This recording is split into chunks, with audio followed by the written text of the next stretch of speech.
ಮೈಥಾಸ್ ಮ್ಯಾಜಿಕ್ಗೆ ಸ್ವಾಗತ. ಪಂಪಾ ನದಿಯ ತೀರದಲ್ಲಿ ಕಾಡಿನ ಮಡಿಲಿಗೆ ದೇವರು ನೀಡಿದ ಆ ದಿವ್ಯ ಮಗುವಿನ ಅಳುವ ಶಬ್ದವು ಒಬ್ಬ ರಾಜನಿಗೆ ಹೊಸ ಯುಗದ ದಾರಿ ತೋರಿಸಿತು. ಹರಿ ಮತ್ತು ಹರರಿಂದ ಜನಿಸಿದ ಮಣಿಕಂಠನ ಅನನ್ಯ ಕಥೆ. ಬನ್ನಿ ಕೇಳೋಣ.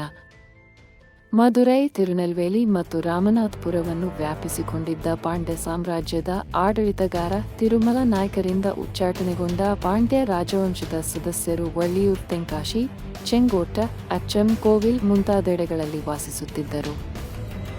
800 ವರ್ಷಗಳ ಹಿಂದೆ ಈ ರಾಜವಂಶದಲ್ಲಿ ಅಯ್ಯಪ್ಪ ಸ್ವಾಮಿಯ ಸಾಕುತಂದೆ ಎನಿಸಿದ ರಾಜಶೇಖರನ್ ಎಂಬ ಅರಸು ರಾಜ್ಯವಾಳಿಕೊಂಡಿದ್ದನು. ಒಂದು ದುಃಖ ಮಾತ್ರ ರಾಜನನ್ನು ಸದಾ ಕಾಡುತ್ತಿತ್ತು. ಆ ರಾಜನಿಗೆ ಸಂತಾನ ಸೌಭಾಗ್ಯ ಪ್ರಾಪ್ತವಾಗಿರಲಿಲ್ಲ. ರಾಜ್ಯಾಧಿಕಾರವನ್ನು ಮುಂದೆ ವಹಿಸಿಕೊಳ್ಳಲು ಉತ್ತರಾಧಿಕಾರಿ ಇಲ್ಲವೆಂದು ರಾಜನೂ ರಾಣಿಯೂ ನಿಸ್ಸಹಾಯಕರಾಗಿ ಭಗವಾನ್ ಶಿವನಲ್ಲಿ ಮಗುವನ್ನು ಕರುಣಿಸಬೇಕೆಂದು ನಿರಂತರವಾಗಿ ಪ್ರಾರ್ಥಿಸುತ್ತಿದ್ದರು. ಮಹಿಷಾಸುರನ ಸೋದರಿಯಾದ ಮಹಿಷಿಯು ತನ್ನ ಸಹೋದರನ ಕೊಲೆಗೆ ಪ್ರತೀಕಾರ ಮಾಡಲು ನಿರ್ಧರಿಸಿ ಬ್ರಹ್ಮನನ್ನು ಕುರಿತು ತಪಸ್ಸು ಮಾಡಿದಳು. ವಿಷ್ಣು, ಹರಿ ಮತ್ತು ಶಿವ, ಹರ ಇವರಿಗೆ ಜನಿಸುವ ಸಂತಾನಕ್ಕೆ ಮಾತ್ರವಲ್ಲದೆ ಬೇರಾರಿಂದಲೂ ತನ್ನನ್ನು ಕೊಲ್ಲಲು ಸಾಧ್ಯವಾಗಬಾರದು ಎಂಬ ವರವನ್ನು ಬ್ರಹ್ಮನಿಂದ ಪಡೆದುಕೊಂಡಳು. ಕೂಡಲೇ ದೇವಲೋಕಕ್ಕೆ ಧಾವಿಸಿದ ಮಹಿಷಿಯು ದೇವತೆಗಳನ್ನು ಪೀಡಿಸಲು ಆರಂಭಿಸಿದಳು. ದಿಕ್ಕು ತೋಚದ ದೇವತೆಗಳು ವಿಷ್ಣುವನ್ನು ಮೊರೆಹೊಕ್ಕರು. ಮಹಿಷಿ ಪಡೆದ ವರವನ್ನು ಅರ್ಥೈಸಿಕೊಂಡ ವಿಷ್ಣು ಮೋಹಿನಿಯ ರೂಪವನ್ನು ಮತ್ತೊಮ್ಮೆ ತಾಳಿದನು. ಮೋಹಿನಿಯಾಗಿ ಶಿವನೊಂದಿಗೆ ಕೂಡಿ ಒಂದು ಗಂಡು ಮಗುವಿಗೆ ಜನ್ಮ ಕೊಟ್ಟನು. ಆ ಮಗುವನ್ನು ಸಂತಾನವಿಲ್ಲದೆ ದುಃಖಿತನಾಗಿದ್ದ ಶಿವಭಕ್ತನೂ ಆದ ಪಂದಳ ರಾಜನ ಸಂರಕ್ಷಣೆಯಲ್ಲಿ ಬೆಳೆಸಲು ತೀರ್ಮಾನಿಸಿದನು.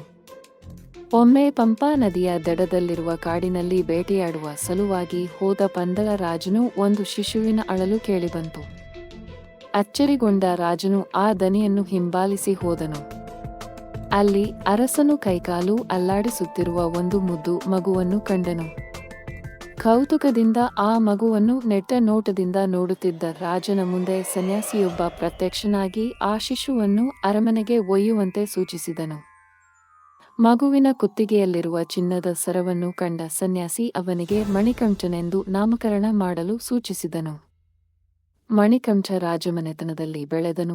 ಆದರೆ ಅವನು ಸಾಮಾನ್ಯ ಮಗನಂತೆ ಅಲ್ಲ. ಶಾಸ್ತ್ರ, ಯುದ್ಧಕಲೆ ಮತ್ತು ಧರ್ಮದಲ್ಲಿ ತನ್ನ ಶಕ್ತಿಯನ್ನು ತೋರಿಸಿದನು. ಈ ನಡುವೆ ರಾಣಿಯು ಒಂದು ಗಂಡು ಮಗುವಿಗೆ ಜನ್ಮವಿತ್ತಿದ್ದಳು. ಆ ಮಗುವಿಗೆ ರಾಜನ್ ಎಂದು ನಾಮಕರಣ ಮಾಡಿದರು. ರಾಜ್ಯದಲ್ಲಿ ನಡೆದು ಹೋದ ಅದ್ಭುತ ಘಟನಾವಳಿಗಳು ರಾಜಶೇಖರನನ್ನು ಚಿಂತಿಸುವಂತೆ ಮಾಡಿದ್ದವು.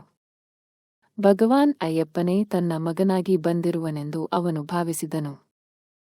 ಮಣಿಕಂಠನಿಗೆ ಪಟ್ಟಾಭಿಷೇಕ ಮಾಡಲು ನಿರ್ಧರಿಸಿದನು. ದಿವಾನನ ಹೊರತಾಗಿ ಆಸ್ಥಾನದಲ್ಲಿರುವವರೆಲ್ಲರೂ ಸಂತೋಷಪಟ್ಟರು. ತನ್ನ ಮಹತ್ವಾಕಾಂಕ್ಷೆಯನ್ನು ರಹಸ್ಯವಾಗಿ ಪೋಷಿಸಿದ್ದ ಕುತಂತ್ರಿಯಾದ ಮಂತ್ರಿಯು ಮಣಿಕಂಠನನ್ನು ದ್ವೇಷಿಸುತ್ತಿದ್ದನು. ಮಂತ್ರಿಯ ಕುಯುಕ್ತಿಗಳೆಲ್ಲ ವಿಫಲಗೊಂಡುವು. ತನ್ನ ಯೋಜನೆಗಳು ಭಂಗವಾಗುವುದನ್ನು ಕಂಡು ನಿರಾಶನಾಗಿ ಹೋದ ಮಂತ್ರಿ ರಾಣಿಯನ್ನು ತನ್ನತ್ತ ಸೆಳೆಯಲು ಪ್ರಯತ್ನಿಸತೊಡಗಿದನು. ಸ್ವಂತ ಮಗನು ಜೀವಿಸಿರುವಾಗಲೇ ಮಣಿಕಂಠನನ್ನು ರಾಜನನ್ನಾಗಿ ಮಾಡುವುದು ಸೂಕ್ತವಲ್ಲ ಎಂದು ಅವಳಿಗೆ ಬೋಧಿಸಿದನು. ಆತನ ವಿಶ್ವಾಸದ ವೈದ್ಯನೊಬ್ಬನಿಂದ ರಾಣಿಯ ಅನಾರೋಗ್ಯ ನಿವಾರಣೆಗೆ ಹುಲಿಯ ಹಾಲು ಬೇಕು ಎಂದು ಹೇಳಿಸಿದನು. ಹುಲಿಯ ಹಾಲನ್ನು ಹುಡುಕಲು ಹೊರಟ ಮಣಿಕಂಠನನ್ನು ನರಭಕ್ಷಕರಿಗೆ ಆಹಾರವನ್ನಾಗಿಸುವುದು ಅವನ ಉದ್ದೇಶ. ಮಣಿಕಂಠನು ಹುಲಿಯ ಹಾಲು ತರುವ ಸಲುವಾಗಿ ಹೊರಡಲು ಸಿದ್ಧನಾದನು. ಆದರೆ ರಾಜಶೇಖರನು ಇದಕ್ಕೆ ಒಪ್ಪುವುದಿಲ್ಲ. ತನ್ನ ಕುಟುಂಬಕ್ಕಾಗಿ ಒಂದು ಸಹಾಯವನ್ನು ಮಾಡಲು ಅನುಮತಿ ನೀಡಬೇಕೆಂದು ತಂದೆಯನ್ನು ಒತ್ತಾಯಿಸಿದನು. ಮಗನ ಮಾತಿಗೆ ಕಟ್ಟುಬಿದ್ದ ರಾಜನು ಮಣಿಕಂಠನನ್ನು ಕಾಡಿಗೆ ಕಳುಹಿಸಲು ಒಪ್ಪಿಗೆ ಸೂಚಿಸುತ್ತಾನೆ. ಕೊನೆಗೆ ವಾತ್ಸಲ್ಯಮಯಿಯಾದ ರಾಜಶೇಖರನು ಆಹಾರ ಸಾಮಗ್ರಿಗಳನ್ನು, ಶಿವಭಕ್ತಿಯ ಸೂಚಕವಾದ ಹಾಗೂ 3 ಕಣ್ಣುಗಳಿರುವ ತೆಂಗಿನಕಾಯಿಯನ್ನು ಇತ್ತು ಮಗನನ್ನು ಕಳಿಸಿಕೊಟ್ಟನು. ಮಣಿಕಂಠನು ಅರಣ್ಯವನ್ನು ಪ್ರವೇಶಿಸಿದಾಗ ಭಗವಾನ್ ಶಿವನ ಪಂಚಭೂತಗಣಗಳು ಒಟ್ಟಿಗೆ ಸೇರಿಕೊಂಡವು.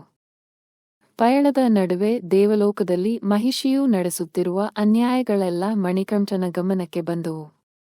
ಅವನಲ್ಲಿರುವ ದೈವತ್ವದ ಪ್ರಜ್ಞೆ ಜಾಗೃತವಾಯಿತು. ಅವನು ಮಹಿಷಿಯನ್ನು ಹಿಡಿದೆಳೆದು ಭೂಲೋಕಕ್ಕೆ ಎಸೆದನು. ಅವಳು ಆಯುತ ನದಿಯ ದಂಡೆಗೆ ಬಂದು ಬಿದ್ದಳು. ಇಬ್ಬರ ನಡುವೆ ಘೋರವಾದ ಯುದ್ಧ ನಡೆಯಿತು. ಕೊನೆಗೆ ಮಣಿಕಂಠನು ಮಹಿಷಿಯ ಎದೆಯನ್ನೇರಿ ತಾಂಡವ ನೃತ್ಯಗೈದನು. ಅದರ ಪ್ರತಿಧ್ವನಿ ಭೂಮಿಯಲ್ಲೂ ಸ್ವರ್ಗದಲ್ಲೂ ವ್ಯಾಪಿಸಿತು. ದೇವತೆಗಳು ಭಯಭೀತರಾದರು. ತನ್ನ ಮೇಲೆ ನೃತ್ಯ ಮಾಡುವುದು ಹರಿಹರಸುತನಾದ ಪುಣ್ಯ ಪುರುಷನೆಂಬುದನ್ನು ಮಹಿಷಿ ಅರಿತುಕೊಂಡಳು. ಆ ಚಿಕ್ಕ ಬಾಲಕನಿಗೆ ನಮಸ್ಕರಿಸಿ ಮರಣಕ್ಕೆ ಶರಣಾದಳು. ಮಹಿಷಿಯ ನಿಗ್ರಹದ ಬಳಿಕ ಮಣಿಕಂಠನು ಹುಲಿಯ ಹಾಲನ್ನು ಸಂಗ್ರಹಿಸುವ ಸಲುವಾಗಿ ಅರಣ್ಯವನ್ನು ಪ್ರವೇಶಿಸಿದನು. ಅಲ್ಲಿ ಭಗವಾನ್ ಶಿವನು ಅವನಿಗೆ ದರ್ಶನ ನೀಡಿದನು. ಅಮೂಲ್ಯವಾದ ಹುಲಿಯ ಹಾಲನ್ನು ಸಂಗ್ರಹಿಸಲು ದೇವೇಂದ್ರನು ನಿನಗೆ ಸಹಕರಿಸುವನು ಎಂದು ಶಿವನು ಹೇಳಿ ಅಲ್ಲಿಂದ ಹೊರಟು ಹೋಗುತ್ತಾನೆ. ಕಾಡಿನಿಂದ ಹಿಂತಿರುಗಿ ಬರುವಾಗ ಅವನಿಗೆ 12 ವರ್ಷ ಪ್ರಾಯವಾಗಿತ್ತು. ತನ್ನ ಮಗನು ನಾಡನ್ನು ಬಿಟ್ಟು ಕಾಡಿಗೆ ತೆರಳಲು ಕಾರಣನಾದ ದಿವಾನನನ್ನು ದಂಡಿಸಬೇಕೆಂದು ಅರಸನು ತೀರ್ಮಾನಿಸಿದನು. ಆದರೆ ಎಲ್ಲವೂ ದೈವೇಚ್ಛೆಯಂತೆ ನಡೆಯುವುದೆಂದು ಸಂಯಮವನ್ನು ಪಾಲಿಸಬೇಕೆಂದು ಮಣಿಕಂಠನು ಸಲಹೆ ನೀಡಿದನು. ದೇವೇಂದ್ರನು ಹುಲಿಯ ರೂಪ ತಾಳಿ ಮಣಿಕಂಠನೊಡನೆ ಅರಮನೆಯತ್ತ ಹೊರಟನು. ಉಳಿದ ದೇವತೆಗಳು ಗಂಡು ಹುಲಿಗಳಾಗಿ, ದೇವಿಯರು ಹೆಣ್ಣು ಹುಲಿಗಳಾಗಿ ಅವರನ್ನು ಹಿಂಬಾಲಿಸಿದರು. ಮಣಿಕಂಠನ ಸ್ಮರಣೆಗಾಗಿ ಒಂದು ದೇವಾಲಯವನ್ನು ನಿರ್ಮಿಸಬೇಕೆಂಬ ಆಸೆ ಎನ್ನಲ್ಲಿದೆ. ಆದ್ದರಿಂದ ದೇವಾಲಯದ ನಿರ್ಮಾಣಕ್ಕೆ ಸೂಕ್ತವಾದ ಜಾಗ ತೋರಿಸಬೇಕೆಂದು ರಾಜಶೇಖರನು ಕೇಳಿಕೊಂಡನು. ಕೂಡಲೇ ಮಣಿಕಂಠನು ಒಂದು ಶರವನ್ನು ತೆಗೆದು ದೂರಕ್ಕೆ ಎಸೆದನು.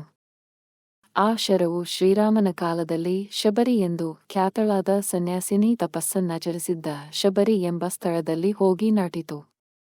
ಆ ಜಾಗದಲ್ಲಿ ದೇವಾಲಯವನ್ನು ನಿರ್ಮಿಸಲು ಸೂಚಿಸಿದ ಬಳಿಕ ಮಣಿಕಂಠನು ಇದ್ದಕ್ಕಿದ್ದಂತೆ ಮಾಯವಾದನು. ಅಗಸ್ತ್ಯ ಸ್ವಾಮಿಯ ಸಲಹೆಯಂತೆ ರಾಜಶೇಖರನು ಶಬರಿಮಲೆಯಲ್ಲಿ ದೇವಾಲಯ ಕಟ್ಟಡಕ್ಕೆ ಶಂಕುಸ್ಥಾಪನೆ ಮಾಡಿದನು. ಐಹಿಕ ಸುಖಗಳಿಂದ ಮತ್ತು ದಾಂಪತ್ಯ ಜೀವನದಿಂದ ವಿಮುಖರಾಗಿ 41 ದಿನಗಳ ವ್ರತಾಚರಣೆ ಮಾಡಿ ದರ್ಶನಕ್ಕೆ ಬರುವವರಿಗೆ ಮಾತ್ರ ತನ್ನ ಅನುಗ್ರಹವಾಗುವುದೆಂದು ಮಣಿಕಂಠನು ಮೊದಲೇ ಪ್ರಸ್ತಾವಿಸಿದ್ದನು. ರಾಜಶೇಖರ ರಾಜನು ನಿರ್ದಿಷ್ಟ ಸಮಯದೊಳಗೆ ದೇವಾಲಯದ ನಿರ್ಮಾಣ ಕಾರ್ಯವನ್ನು ನೆರವೇರಿಸಿದನು. ಪವಿತ್ರವಾದ 18 ಮೆಟ್ಟಿಲುಗಳನ್ನು ನಿರ್ಮಿಸಿದನು. ಪಂಪಾ ನದಿಯು ಪವಿತ್ರವಾದ ಗಂಗಾನದಿಯಂತೆ ದೇವರ ದರ್ಶನಕ್ಕಾಗಿ ಧರ್ಮಶಾಸ್ತಾವಿನ ವಿಗ್ರಹವನ್ನು ಪ್ರತಿಷ್ಠಾಪಿಸುವ ಕಾರ್ಯದಲ್ಲಿ ತೊಡಗಿಸಿಕೊಂಡನು. ನಂತರ ಪರಶುರಾಮನು ಧರ್ಮಶಾಸ್ತಾವಿನ ಆಜ್ಞೆಯಂತೆ ಮಕರ ಸಂಕ್ರಮಣ ದಿನದಂದು ಅಯ್ಯಪ್ಪನ ರೂಪವನ್ನು ಕೆತ್ತಿ ಶಬರಿಮಲೆಯಲ್ಲಿ ಪ್ರತಿಷ್ಠಾಪಿಸಿದನು. ಪ್ರತಿವರ್ಷ ಅಯ್ಯಪ್ಪ ಭಕ್ತರು ಶರಣಮಂತ್ರಗಳನ್ನು ಮೊಳಗಿಸಿ 18 ಮೆಟ್ಟಿಲುಗಳನ್ನು ಏರುತ್ತಾರೆ. ಈ ಮಹಾನ್ ಕಥೆಯ ಮಹತ್ವವೇನು? ಭಕ್ತಿ ಮತ್ತು ಶ್ರದ್ಧೆಯೊಂದಿಗೆ ಧರ್ಮಪಥದಲ್ಲಿ ನಡೆಯುವುದು. ಈಗ ಈ ಕತೆ ನಿಮಗೆ ಹತ್ತಿರವಾದರೆ ಲೈಕ್ ಮಾಡಿ, ಶೇರ್ ಮಾಡಿ ಮತ್ತು ನಮ್ಮ ಹೊಸ ಕತೆಗಳಿಗಾಗಿ ಸಬ್ಸ್ಕ್ರೈಬ್ ಮಾಡಿ.